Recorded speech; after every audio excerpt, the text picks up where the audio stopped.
Hey, I think I'm live. Hello. How are you guys doing? I'm doing good. I was not doing good earlier today, but I think I'm doing good now. Doing well, whatever. I'm happy to be here. I hope you who's tuning in is having a great day and is happy to be here as well. I'm going to start with playing a song, and I'm going to talk about what I love about the song, and then I'm going to go into some other stuff. So drop a comment, let me know if you're here, how your day's going. Uh, Tell me if you can hear the piano and the audio and stuff too. It says there's two people here. Hello, guys. I play this song like 3 or 4 times a week on my porch show, and there's one thing I really love about it. So I'm going to play it real quick.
Good, I'm glad the audio is good. Hello, it says there's 3 people here. Thanks for hanging out. Hope you guys are having a great day. I think this is the most people I've had viewing one of these YouTube live streams, so that's pretty cool. Or not. So I love that song, What's Going On? And the reason I love playing that song is because when we play it out on the porch, there's that chorus part, what's going on, what's going on, what's going on, what's going on, where it's that. So we play the one line and then we sing back the other line. So we do like, what's going on, what's going on, what's going on, what's going on. So I love doing that song on the porch because I want to shout, what's going on? Like all the time. But I know that that's a bad idea, and that just makes me look crazy. And but yeah, I just think we're 6 months into this new era, and I think it's nuts. And I think a lot of people do, but a lot of people are just like, oh, here's where we are. And I like being able to sing what's going on and have people sing it with me because I think it's a way to get people to, in a fun way, to kind of say that. It's like, what's going on? It's like, yeah, what is going on? Why did all the rules change overnight in March? And do I trust the people who tell me, give me a reason for it? Because a lot of them say, well, it's obvious, you know. This is going on. I'm like, no, I don't know if it's that obvious. And I just want to shout what's going on sometimes. So anyways, here I am. So today's Wednesday. Last time I did this was Monday. Let me see. So Monday night, Monday I talked about my friend who told me she watched my stream and she disagrees with me on this type of stuff. Oh, I just ate a bunch of beans. I might have some burping problems. I'll be a burpee boy.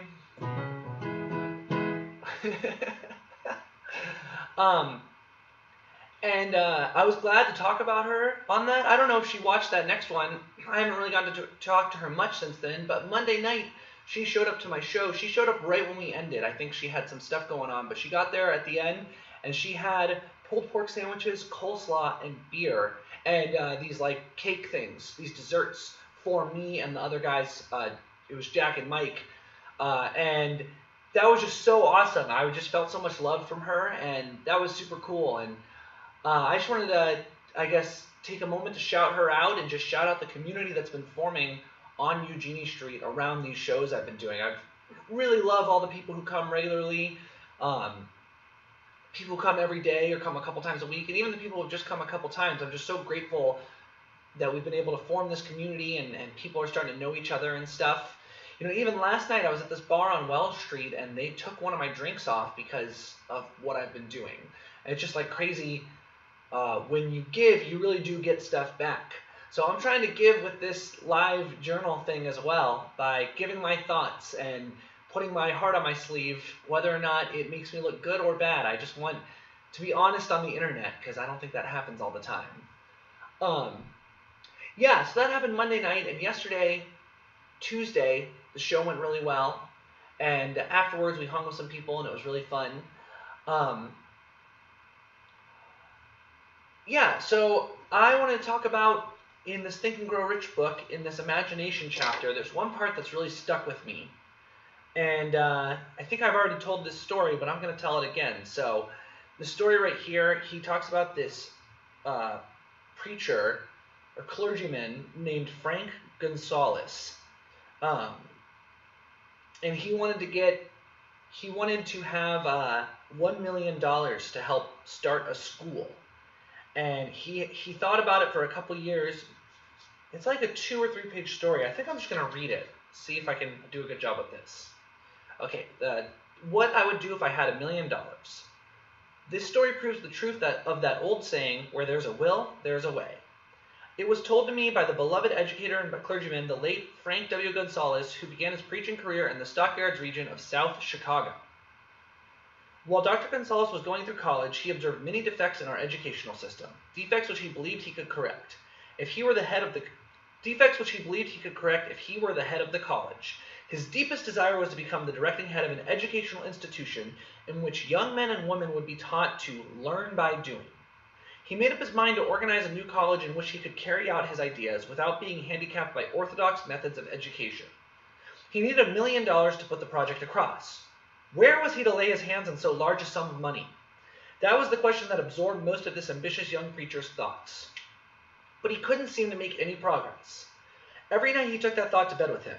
He got up with it in the morning. He took it with him everywhere he went. He turned it over and over in his mind until it became a consuming obsession with him. $1 million is a lot of money. He recognized that fact, but he also recognized the truth that the only limitation is that which one sets up in one's own mind. Whoa, I'm going to read that one more time. The only limitation is that which one sets up in one's own mind. Could be true. Interesting to think about. Being a philosopher as well as a preacher, Dr. Gonzalez recognized, as do all who succeed in life, that definiteness of purpose is the starting point from which one must begin. He recognized, too, that definiteness of purpose takes on animation, life, and power when backed by a burning desire to translate that purpose into its material equivalent. He knew all these great truths, yet he did not know where or how to lay his hands on $1 million.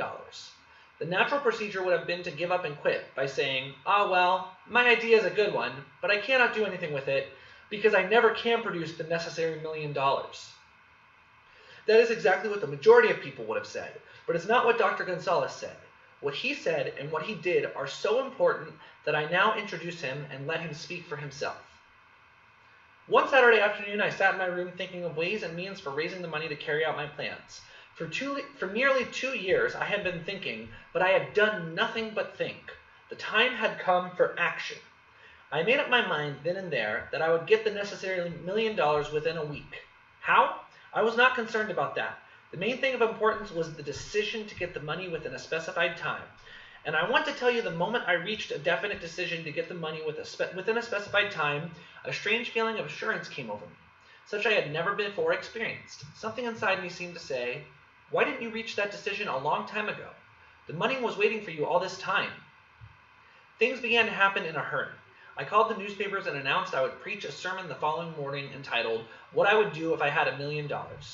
I went to work on the sermon immediately, but I must tell you, frankly, the task was not difficult, because I had been preparing that sermon for almost 2 years. The spirit back of it was a part of me. Long before midnight, I had finished writing the sermon. I went to bed and slept with a feeling of confidence, for I could see myself already in possession of the $1 million. Next morning, I arose early, went into the bathroom, read the sermon, then knelt on my knees and asked that my sermon might come to the attention of someone who would supply the needed money. While I was praying, I again had this feeling of assurance that the money would be forthcoming. In my excitement, I walked out without my sermon and did not discover the oversight until I was in my pulpit and about ready to begin delivering it. It was too late to go back for my notes, and what a blessing that I couldn't go back. Instead, my own subconscious mind yielded the material I needed. When I arose to begin my sermon, I closed my eyes and spoke with all my heart and soul of my dreams. I not only talked to my audience, but I fancy I talked also to God. I told what I would do with $1 million if the amount were placed in my hands. I described the plan I had in mind for organizing a great educational institution where young people would learn to do practical things and at the same time develop their minds. When I had finished and sat down, a man slowly arose from his seat, about 3 rows from the rear, and made his way toward the pulpit. I wondered what he was going to do. He came into the pulpit, extended his hand, and said, Reverend, I liked your sermon. I believe you can do everything you said you would if you had $1 million. To prove that I believe in you and your sermon, if you will come to my office tomorrow morning, I will give you the $1 million. My name is Philip D. Armour. My Philip is name. Young Gonzalez went to Mr. Armour's office, and the $1 million was presented to him. With the money, he founded the Armour Institute of Technology. That is more money than the majority of preachers ever see in an entire lifetime. Yet the thought impulse back of the money was created in the young preacher's mind in a fraction of a minute. The necessary $1 million came as a result of an idea. Back of the idea was a desire which young Gonzalez had been nursing in his mind for almost 2 years. Observe this important fact. He got the money within 36 hours after he reached a definite decision in his own mind to get it, and decided upon a definite plan for getting it. There was nothing new or unique about young Gonzalez's vague thinking about $1 million and weakly hoping for it. Others before him, and many since his time, have had similar thoughts. But there was something very unique about and different about the decision he reached on that memorable Saturday, where he put vagueness into the background and definitely said, I will get that money within a week. God seems to throw himself on the side of the man who knows exactly what he wants, if he is determined to get just that. That's my favorite line right there. God seems to throw himself on the side of the man who knows exactly what he wants, if he is determined to get just that. Yeah, so I think that story is super cool. Every time I read it, I get chills. And, in one sense, it seems absurdly simple and laughably simple and stupid.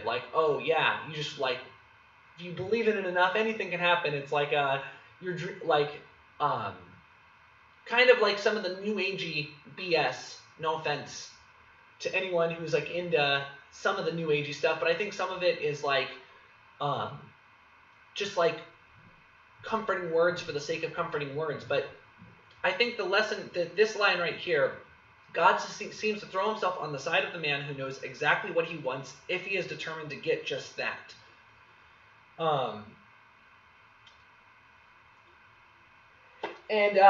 I just think there's insane value in having a desire and a plan and enacting your plan based on your desire and not giving up on your desire no matter what happens.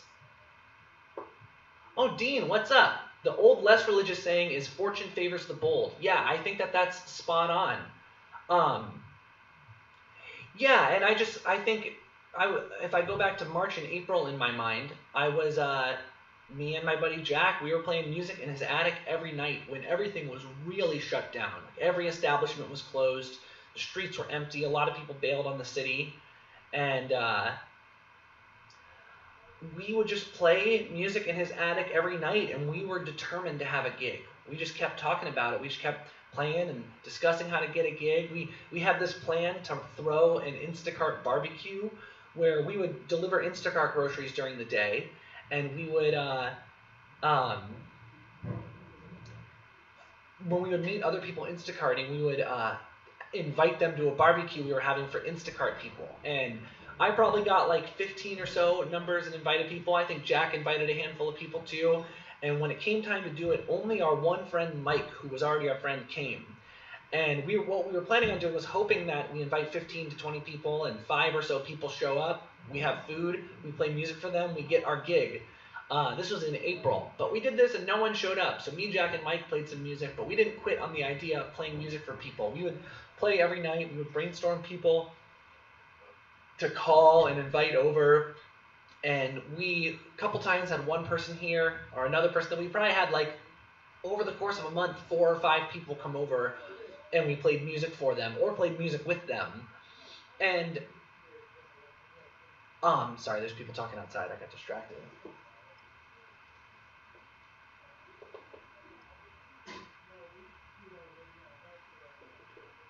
I'm getting self-conscious about the people talking outside.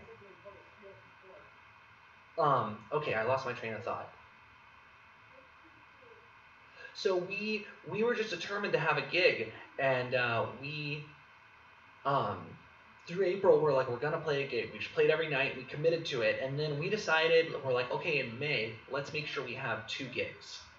And sure enough, April 25th rolled around. I told this story a couple episodes ago where I basically, through a series of events, decided to set up on my porch and play on my porch. And then I called Jack. I was I got us a gig.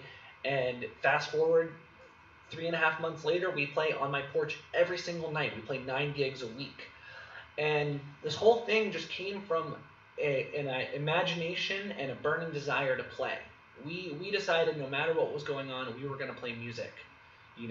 Viruses be damned. We just didn't want to sit around and wait. I'm 28 years old. I don't want to just sit and rot on the couch through my late 20s. I want to go out and do stuff. This is, the prime of my life. I'm not getting younger. I feel like it sounds like such an old man thing to say, but I moved to Chicago to play music. That's why I'm here, and I wasn't just going to not play music. And the way the community is shaped around it has been really unbelievable. So, I keep promoting this Think and Grow Rich book because it's been really affecting me in the past couple weeks. I'm like on my third read through, and I keep rereading stuff and finding new stuff in there. The sync is shipping, but the music plays on. Yeah, some people early on were calling us the Titanic Band, which I thought was pretty funny. Yeah, and I just think that the world more than ever needs bold, creative people. It needs people who have a burning desire to connect, to love, and to trust. And I'm trying to be one of those people. I think part of my idea here is I want to share. I know I'm a sensitive guy and a good teacher, and I want to share these thoughts with the internet and Dean, and try and just like be a light source for people, because so many people have told me on these shows on my porch that I've been like a shining light in their year, and a lot of people have had a really crummy year, but knowing they can come watch me and my buddies play music has been like a source of light for them. So yeah, that was like the main thing I wanted to talk about. There's other stuff. I always have all these ideas of stuff I want to say, and then the camera comes on, I get a little bit of cold feet. I don't like pissing people off, and I think a lot of the stuff that people disagree with, and it's funny, I'm in one sense I think I'm really great for city life. I like the hustle and bustle. I like move-in. I like a lot of people around, but I don't like top-down control, and I don't like that somebody in an office somewhere can say, this is how it is now, and millions of people just go, this is how it is now. And I'm pretty stubborn, and I don't go down without a fight. So, yeah. I guess the other thing I wanted to say is I was having a really off day today. I kind of laid on the couch and watched a bunch of stupid crap on YouTube all day, and I kept trying to get the motivation to do something, and I would get up and maybe like pick up a book and like kind of read a chapter and then close it and then open YouTube again and watch a bunch more stupid crap and then go on a walk for 10 minutes, then come back and pick up my phone again, and kind of was just like being a lazy bum today. And I just wanted to share that I did that, but it's okay. I think sometimes this whole, this book is really talking about having a lot of faith and having a burning desire for your dreams and persistently living it out. And today I kind of failed on that front. I didn't really have burning desire to be around today. Of course, I still got my show tonight. I think my show tonight's going to be awesome, and that's definitely part of my big purpose. And I'm really happy I'm doing this episode. I almost didn't do it today, but I watched a little bit of another live stream that is really motivating to me. And he was actually having a bad day today, and he really shared some encouragement. This thing where it feels like the end of the world, like it is like biblical in a sense. Like there's always been, the end times is like always near. There's been plagues, there's been destructions of societies, there's been empires rising and falling. And is the American empire over? I don't know, maybe. I think there's an argument for that, and I think sometimes I get frustrated with the naivety of people I speak with, where people will say, "Oh, like what are you going to do when COVID ends?" And it's hard to try to just like give them a nice reply, because I just want to be like, "You idiot, like it's not going to end unless like we decide it ends." But don't want to do that because I love these people, and it's a very fine line to walk. But I'm just trying to share my thoughts on my sleeve here, my heart on my sleeve a little bit, and I'm sharing a lot of positivity through the music I'm making, and I'm trying to maybe give an insight into my mind and hope that I can leave you better off with these live journal episodes. I don't know. This is the most busy the chat's ever been. Dean or whoever else is here, what are you thinking about what I'm saying? I know I'm pretty out there with my thoughts on this whole thing, but I don't know. I think people don't use their desire and their imagination enough. I'm going to start playing a song.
Yeah, so Dean said, I think it's okay to not be constantly positive about the situation too. Everything sucks is a huge motivator for change and inspiration for art. Yeah, I think that that's a really important thing to consider as well. I think the flip side of that is like, our realities are always changing, but God or infinite intelligence, as this book says, is a constant, and there's always a rock for us to rely on. And I think I get stressed out when I'm out in the world and no one around me in the city seemingly is willing to consider that as an option. And I'll try and say stuff. I'll try and be very, very light about the stuff I say and try and, just tell people it's like, oh, I believe in the power of positive thought. I think if more people trusted other people and trusted their thoughts, like a lot of this fear would go down and a lot of people would realize maybe it's not so crazy. And people kind of look at me a little crazy when I say that, I said that to somebody and they're like, oh, cool, like, and then you can put on your MAGA hat too. Like, I don't even know how it got construed as like this, like, Trump thing, because that's not even what I meant at all, or what I would want to mean.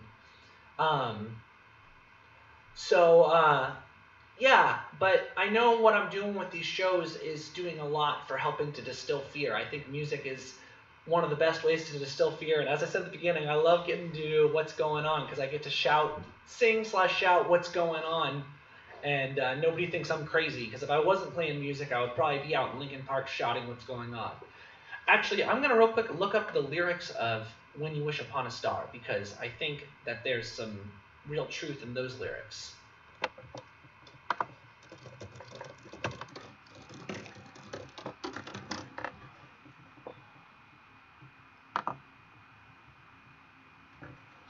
This is pretty cool. When you wish upon a star, makes no difference who you are. Anything your heart desires will come to you. If your heart is in your dream, no request is too extreme. When you wish upon a star, as dreamers do. Fate is kind. She brings to those who love the sweet fulfillment of their secret longing. Like a bolt out of the blue, fate steps in and sees you through. When you wish upon a star, your dreams come true. Wow, that's amazing. I wasn't even sure what the lyrics were. But while I was playing that song there, I knew it was fate is kind to those who. And I didn't know what it was after that. I was like, wait, I think these lyrics might be kind of the same message that this book, this Think and Grow Rich book I'm reading has, which I think is also the message of Jesus Christ and Christianity, of the message of have faith and trust trust in the infinite intelligence that if there's a path to walk and you try and walk it, you will be rewarded. So, yeah, that's all I got today. Thank you guys for tuning in. I hope people are liking these. I love any messages or comments or anything. I'm glad the chat had a little bit of action today. Thank you, Evan. Thank you, Dean. I think there were 5 people here at one point, which is pretty crazy. So I'm going to do this again on Friday. So I will see you guys then. All right. Have a great day.